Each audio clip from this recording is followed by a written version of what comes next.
A Machado Joseph é um dos subtipos da ataxia espinocerebelar de padrão autossômico dominante.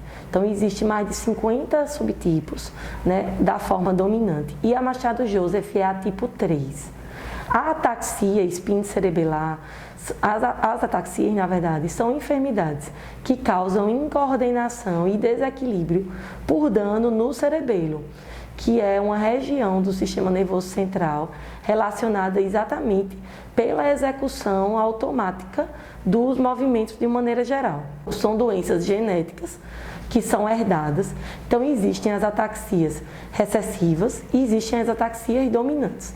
A maior prevalência, né, são das dominantes, e uma das mais comuns, inclusive, é a ataxia de Machado Joseph ou a ataxia tipo 3, que ela é autossômica dominante.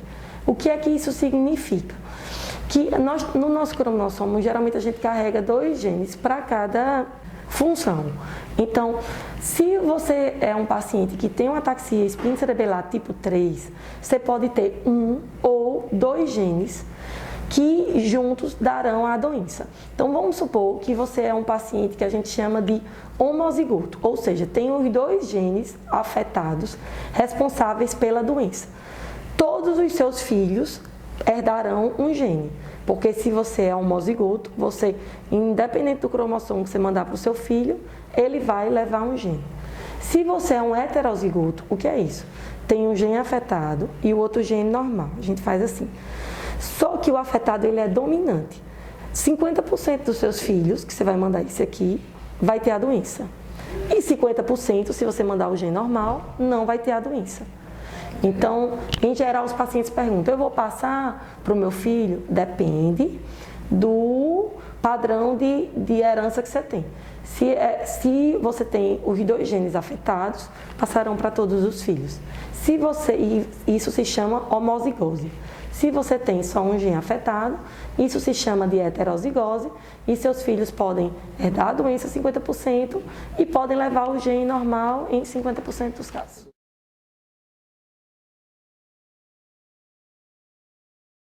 A probabilidade quando a gente faz um aconselhamento genético é assim, nessa gestação você tem 50% de chance de ter. E aí cada gestação você tem 50% de chance. Lembrando que no interior, como temos muitos casamentos consanguíneos, essa conta muda se a pessoa que, por exemplo, vamos supor que a gente está falando de um homem, se a esposa desse homem for parente dele e ter ou não a doença.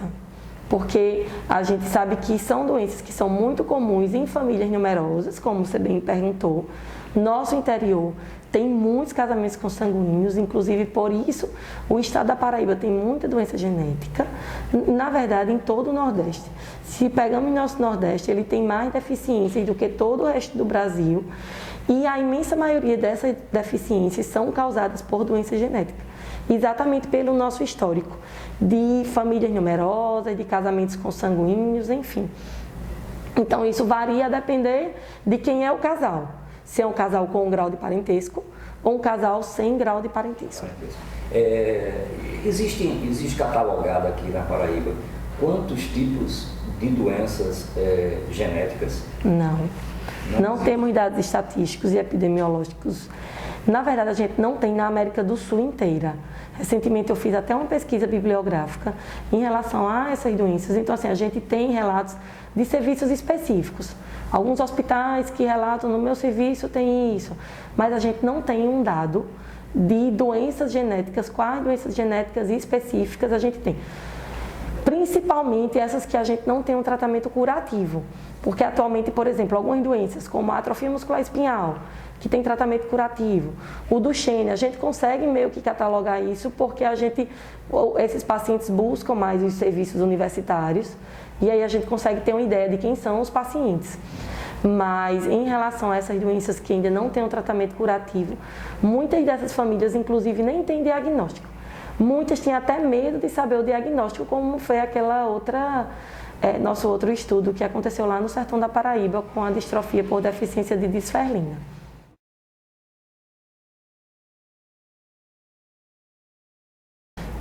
A minha opinião pessoal, assim, é que é multifatorial, né, o problema. A gente não deve culpar um nem outro. Realmente, nós temos uma carência de serviços relacionados a doenças raras. Eu acredito que em todo o Nordeste, talvez até em todo o Brasil.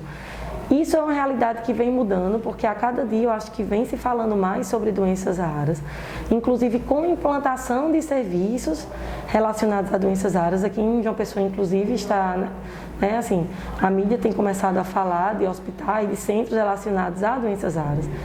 A gente ainda não tem isso no sertão paraibano, por exemplo, que a gente sabe que é um território com muitas doenças raras. Então, até o momento, o que a gente tem alguns serviços, tem. Eu acho que não há uma falta de interesse. Então, assim, por exemplo, aqui no HU, é muito recente a criação de serviços relacionados a várias subespecialidades em relação a doenças raras, e algumas já estão começando a serem catalogadas. Então, acho que a gente está iniciando uma história de doenças genéticas que até então não existia.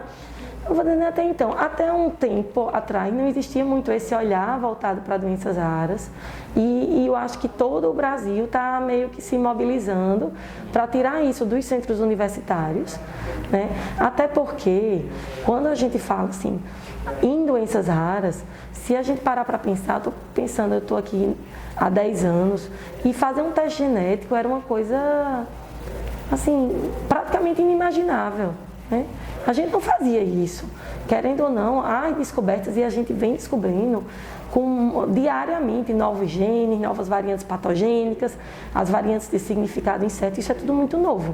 Então, os serviços estão crescendo juntamente com as tecnologias. Há 4 anos atrás, 5, a gente não imaginava que ia ter um tratamento para uma pessoa que tem uma doença genética, né, manter um tempo de vida, né, de uma pessoa normal. Como a gente vê em doenças que antigamente a mortalidade, na minha época de estudante, eu estudava, fazia assim, ó, esse padrão de paciente morre aos 2 anos de vida. Hoje em dia não existe isso mais. Para essa doença, os pacientes vivem, né, inclusive quase o tempo de vida normal das pessoas. Então isso é tudo muito novo. E aí esse avanço da genética, das descobertas genéticas, vai estar começando a ter implicação no seu próprio questionamento. Se essa situação no Nordeste fosse uma região como o sul do país, onde está o poder econômico e o poder político, isso não mudaria o cenário do tratamento das doenças raras no Brasil? É muito difícil falar, porque aí tem toda uma cultura diferente, tem Eu lhe pergunto como especialista que a senhora é. A senhora sabe as questões, tanto técnicas como médicas em si, como entende também parte das implicações políticas que uma descoberta no interior da Paraíba tem um peso e a descoberta no interior de São Paulo tem outro peso completamente diferente. Nesse âmbito. É porque a resposta, da mesma forma da outra, é uma resposta muito cheia de vieses, né? Então, isso depende da gestão do município, né? Porque é difícil você culpabilizar, por exemplo, porque o hospital universitário não captou aquilo que está naquele município. Às vezes ninguém nem sabe. Às vezes aquele paciente não é pactuado com o hospital universitário, por exemplo, então o encaminhamento nunca vai chegar no hospital universitário. Como não existe um centro de referência em doenças raras ainda no Brasil, a gente tem, aqui no hospital universitário, a gente está organizando cada especialidade e os seus ambulatórios. Então eu tenho o quê? 2 ambulatórios de doenças raras aqui do ponto de vista da neurologia. Na FUNAD também tem de outras doenças raras e da neurologia. Mas são serviços que estão em crescimento de suas subespecialidades. A gente não tem até o momento um grande centro para que aquele paciente que esteja lá no interior seja encaminhado para fazer um teste genético, um aconselhamento genético, um acompanhamento genético. Talvez comparando com a região do sul do país, que já tenha serviços relacionados a isso, que os gestores públicos já estejam com o olhar voltado para isso, aí a gente tem uma realidade diferente. Então a gente está diante de uma realidade e isso entra até nível de instrução da população, nível socioeconômico da população, porque quando a gente foi para o interior, a gente tirou o hospital universitário da capital e levou para o interior para tentar fazer uma estimativa de prevalência de uma doença genética no interior. A gente precisou de parceria da igreja, né? A gente precisou de parceria dos jornalistas da cidade, a gente precisou de parceria da Secretaria de Saúde da cidade. Então, assim, a gente precisou de inúmeras parcerias e aí a gente vê como é complexo o assunto. Né? Então, é muito difícil a gente dizer, será que é só política? Será que é só problemas na saúde? Na verdade, ele é uma construção. E eu acho que a Paraíba tem que começar a construir essa história de olhar voltado para os raros. Porque, na verdade, eu sempre comento isso, somos todos um pouquinho raros.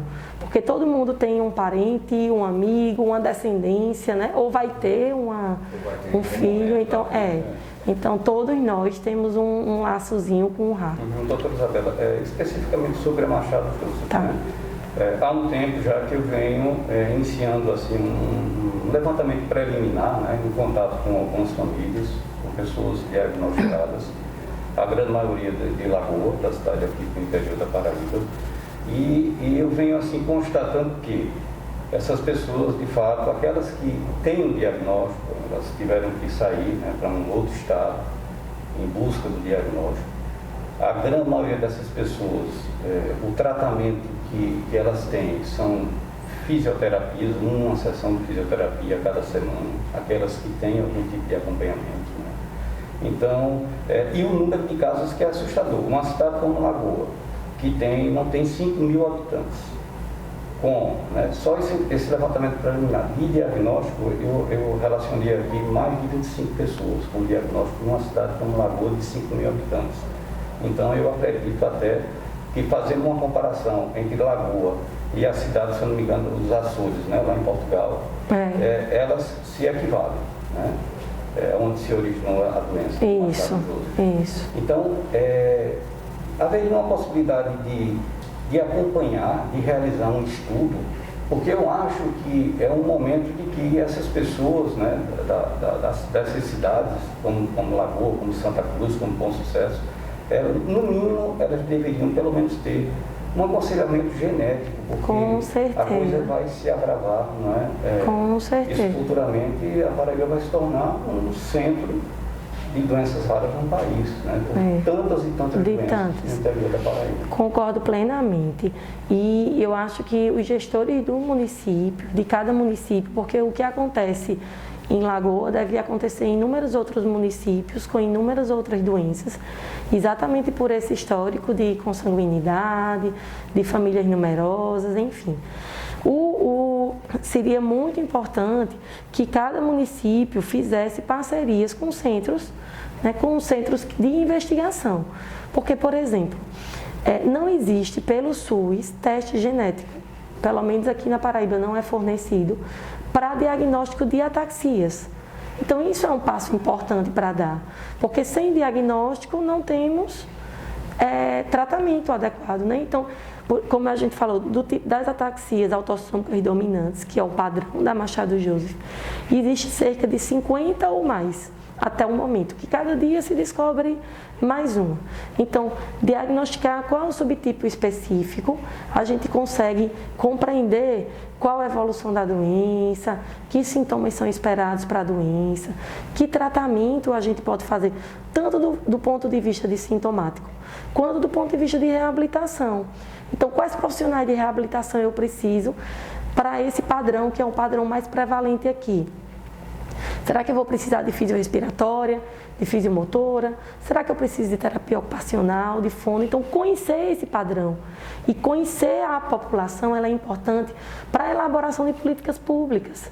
Então, isso que você está falando, eu acho perfeito, concordo plenamente, que tem que sim, que abrir os olhos para doenças raras, que se voltar a essa compreensão, mas que precisa ter uma parceria muito forte em quem está ali pertinho do paciente, que é o município, né? O que é que esse município precisa, porque eu fico pensando, se a gente vamos centralizar todo o cuidado numa capital, Um exemplo, aquele paciente que está lá no sertão, ele vai conseguir vir quantas vezes para a reabilitação aqui? Porque são doenças crônicas, progressivas e neurodegenerativas. Então a gente vai precisar de um cuidado continuado. Atualmente, o que é que a gente faz aqui no HU para tentar atender uma demanda que é muito alta? A gente faz uma espécie de treinamento. Então a gente chama a família é de longe, não consegue vir muito. Vamos passar alguns dias, uns 5 dias, traga alguém que mora com um familiar, traga seu celular, vamos filmar algumas coisas. Vamos orientar o que pode, o que não pode. Porque esse paciente não consegue ficar viajando. Viajar é desgastante. E como não tem o centro de reabilitação no interior, ele precisa ser orientado aqui. Então a gente faz várias orientações e marca para o paciente voltar com 3, 4 meses. Reavalia, faz novas orientações, mas o ideal seria que esse município, que tem essa doença tão prevalente, fizesse seus próprios centros, nem que fossem menores, para que a gente consiga manter a função dessas pessoas, para que a gente consiga inserir essas pessoas na sua atividade educativa, escolar, para que a gente consiga inserir essas pessoas no ambiente de trabalho, para que a gente possa ter uma cidade adaptada. Não adianta a pessoa conseguir estudar e não conseguir entrar num departamento, né? Então, assim, há toda uma mudança de visão, de estruturação e de políticas públicas que devem ser voltadas. Cada cidade com sua característica específica da sua doença mais prevalente. Eu penso mais ou menos assim.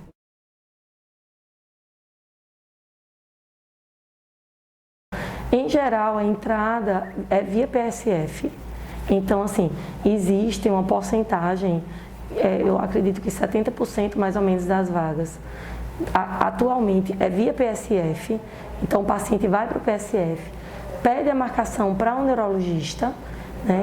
E de onde é pactuado, então um dos hospitais pactuados é o HU, e ele chega no HU para qualquer dos neurologistas, e aí esse neurologista, ele encaminha para o ambulatório específico.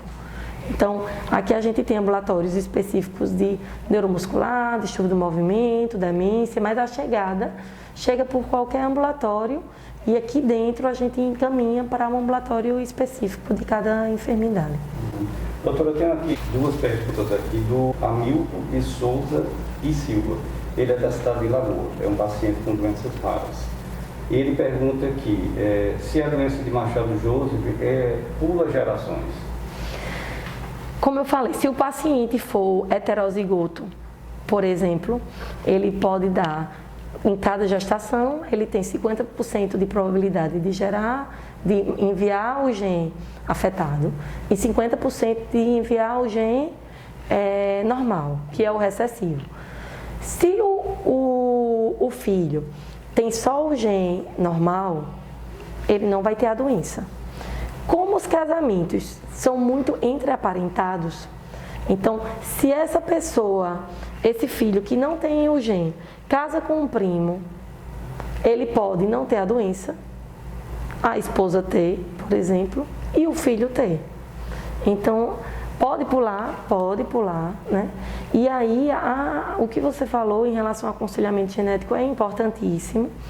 Que eu digo que o aconselhamento genético é exatamente assim, não é uma proibição de casar com primo. Óbvio, isso não existe. Mas é que as pessoas elas têm que compreender que existe o gene exatamente na família e você pode gerar um filho afetado ou não. Então, assim, mas que é importante que saiba, por quê? Porque muitas vezes, como a gente já viu e já teve descrições, as pessoas carregam aquilo como se fosse uma maldição, né? Um destino. Então, conhecer a sua essência, o porquê eu tenho isso, né? O porquê a minha avó tinha isso, porque isso é muito importante, porque a gente só muda histórias com o conhecimento e a gente só é capaz de melhorar essa qualidade de vida, né? Esse tempo de vida, essa expectativa de vida com o conhecimento. Então, tanto para o paciente, quanto para o familiar, quanto para os gestores de saúde, enfim. O próprio Hamilton também nos relatou que toda família com o diagnóstico de Machado Joseph tem a tipo 3, com exceção de uma prima que foi diagnosticada com tipo 5. Ele queria saber se isso era possível. Geralmente, as variantes patogênicas são diferentes, né? Nós temos uma descendência muito forte, proveniente europeia, né? E como a gente conseguiu manter muitos dos genes das mesmas famílias, para ter essa doença diferente da Machado-Joseph, você precisava ter do pai e da mãe a variante patogênica. E a gente perguntava, seus pais são primos? A pessoa fazia, não, mas são da mesma cidade. Então, assim, muitas vezes você vem encarreando isso por anos, né? E nem tem ideia que lá atrás existia grau de parentesco entre as duas famílias. Então existe a ataxia espinocerebelar tipo 5, também é autossômica dominante, e aí ela ou herdou de alguém esse gene, de um subtipo, porque existem os fenótipos. Então, dentro de uma mesma doença, existem formas mais leves, mais brandas, e existem formas mais severas. Então, às vezes, o paciente tem uma incoordenaçãozinha lá, faz, não, mas eu sempre fui assim, coordenado e não tenho uma evolução tão severa quanto de outras pessoas. Então, às vezes, até tem o diagnóstico na família, por algum motivo passou despercebido, sei lá. Ou a paciente pode ser a mutação primária. Durante uma gravidez, seu bebê pode passar por uma mutação e gerar uma determinada doença. Pode também? Pode. Então, assim, teria que avaliar direitinho essa árvore genealógica, o teste genético, se é o tipo 5 mesmo, e o porquê, se foi herdada, se foi mutação primária, aí, enfim.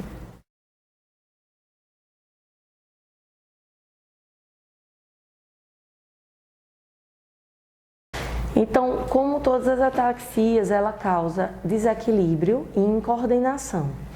E isso afeta tanto o deambular, a marcha, que parece aquela marcha ébria do alcoólatra, né?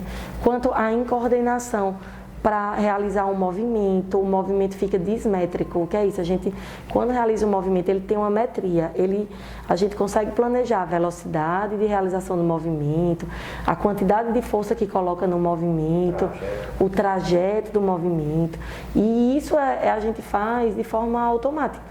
Como tem alteração do cerebelo, a gente perde isso. Então, você vai escrever, fica uma letra grandona para conseguir fazer aquele mesmo movimento, porque a gente começa a perder a habilidade do movimento fino, que precisa mais desse domínio, dessa metragem, dessa velocidade, dessa força, enfim. Além disso, a gente pode ver sinais piramidais, que está relacionado, por exemplo, com um reflexo bem exaltado, que a gente faz quando bate aquele martelinho, a gente consegue ver. Alteração de mobilidade do olho, pode ver também, o olho não consegue fazer toda a amplitude e toda a velocidade de movimento ocular. Isso pode ser visto também. Distonias, movimentos distônicos, que são aquelas contraturas mais intensas, também pode ser visto no Machado-Joseph.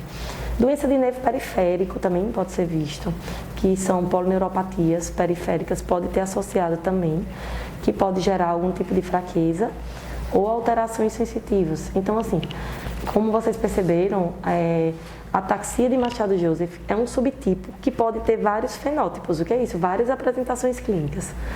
O carro-chefe, o que chama muita atenção é a ataxia, que é a incoordenação, o equilíbrio. Mas quando a gente vai fazer o exame clínico e aprofunda, a gente sempre descobre algum sintoma a mais relacionado a isso. E você pode ter a mesma mutação, por exemplo, 2 irmãos. Um tem uma forma com muita ataxia e um reflexo mais exaltado, e o outro pode ter uma distonia mais evidente associada à ataxia. Então, é bem individualizado a forma de apresentação fenotípica de cada paciente.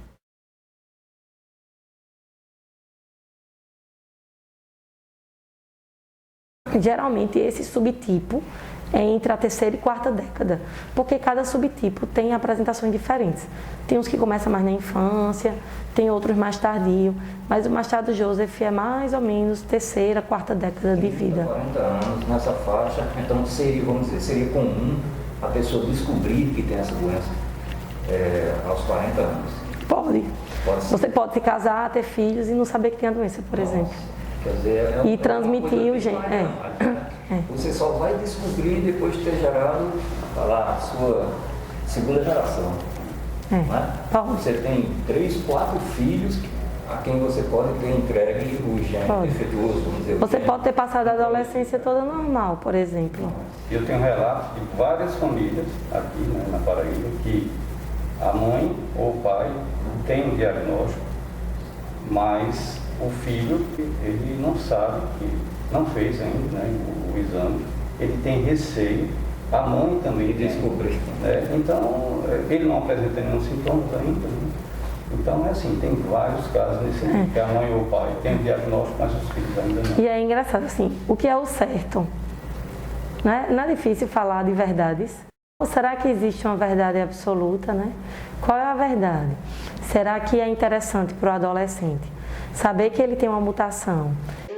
Não fazer esse diagnóstico agora, deixar a genética avançar, né? E quando a gente tiver um tratamento genético, a gente fornecer esse teste em maior escala, são perguntas para a gente refletir e discutir, né? Qual será a verdade do momento.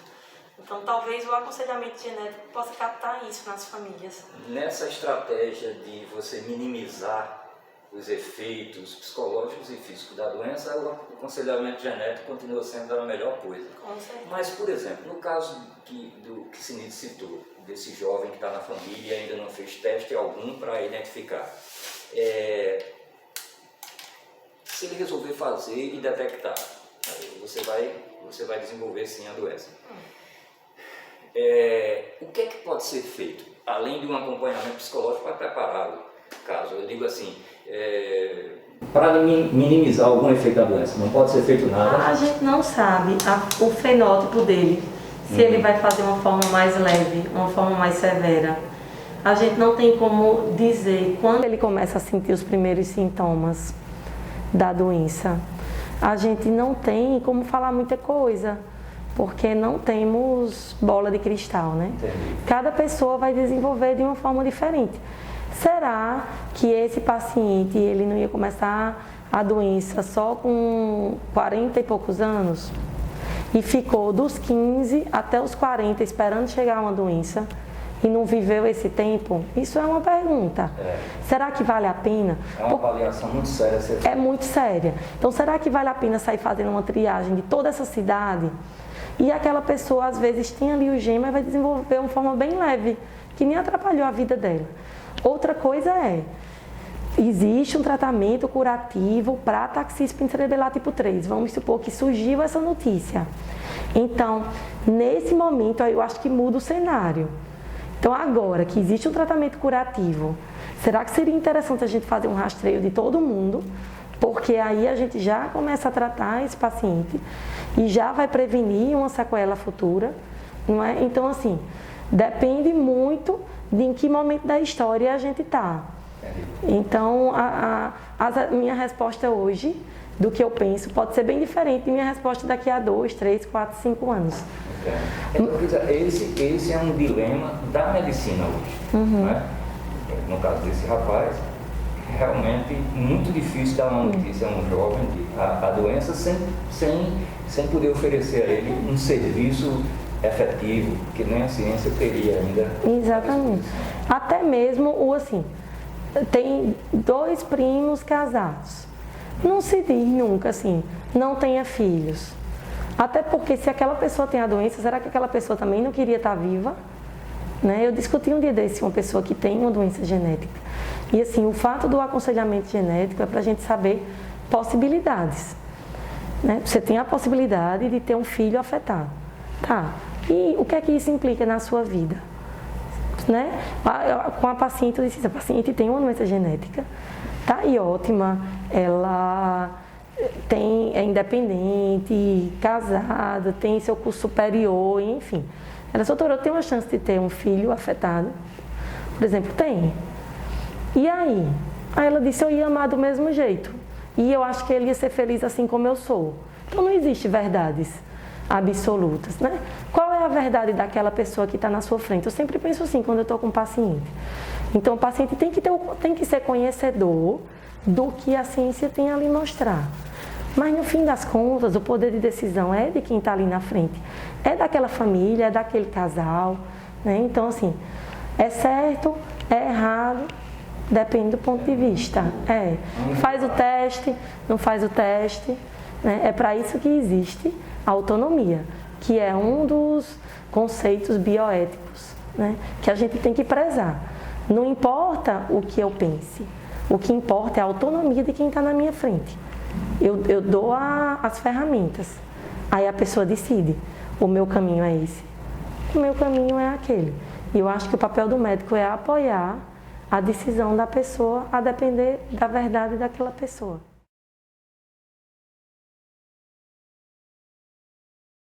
Durante a entrevista, eu percebi a importância que é fundamental, é pontual, o aconselhamento genético.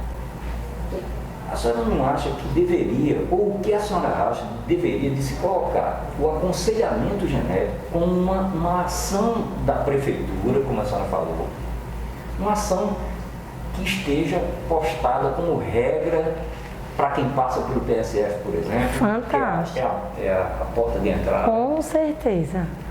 Isso é fantástico. Por quê? Veja só, a gente não vai, como a senhora também falou, a gente não vai impedir que os primos se casem.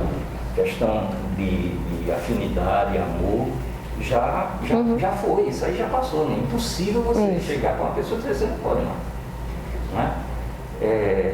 Essa questão, até para a gente chamar a atenção nessa entrevista, a questão do aconselhamento genético. A senhora acha que é viável se fazer uma coisa dessa? É trabalhoso? O que é que precisa para se fazer isso? Psicóloga, médico? Eu acho que, na verdade, os médicos que estão no PSF deveriam ter um treinamento em doenças genéticas, porque, na verdade, é eles que captam, eles que vão saber, eles que são conhecedores daquela população, né? E a depender, porque geralmente quem faz o aconselhamento genético? Existe o geneticista preparado para isso, existe os especialistas voltados, por exemplo, eu da neurologia faço muita orientação genética, porque a gente tem muita, né? Então a depender da especialidade também, mas que eu acredito que os médicos que estão ali no PSF, eles têm que ter uma compreensão de aconselhamento genético. Porque, por exemplo, um dia desse eu recebi uma pessoa que disse, eu tenho 50 irmãos em uma cidade do interior, então todos filhos do mesmo pai. Imagina, se tem uma doença genética aí, são 50 pessoas que podem ter carreado ou não algum gene, né? Então, mas quem vai conhecer isso? O PSF, quem está ali com as pessoas da cidade, quem está ali com aquela população, vai conhecer a dinâmica das famílias, a quantidade de parentes, os casamentos consanguíneos. Então, o que você falou, eu concordo plenamente. Os aconselhamentos feitos a nível de PSF, a nível de município, ele é muito importante. Não. É relativamente simples. É uma questão de treinamento e disposição do gestor de saúde municipal. Isso.